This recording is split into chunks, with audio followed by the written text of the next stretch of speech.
شان امام حسن و حسین۔ عید کا دن تھا۔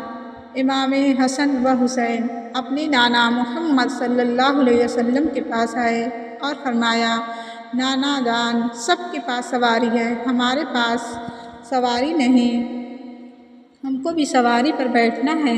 محمد صلی اللہ علیہ وسلم نے امام حسن کو اپنے ایک کندھے پر بٹھایا اور امام حسین کو اپنے دوسرے کندھے پر بٹھایا اور کہا، حسن بیٹا، میرے سر کے آدھے بال مبارک تم پکڑ لو اور آدھے بال حسین تم پکڑ لو، میں تم دونوں کی سواری ہوں۔ محمد صلی اللہ علیہ وسلم اپنے شہزادوں کو کندھوں پر بٹھا کر گھر سے باہر آ گئے۔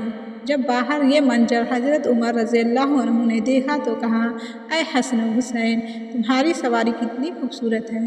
اس کے جواب میں محمد صلی اللہ علیہ وسلم نے فرمایا، اے عمر رضی اللہ عنہ، سوار بھی تو دیکھ۔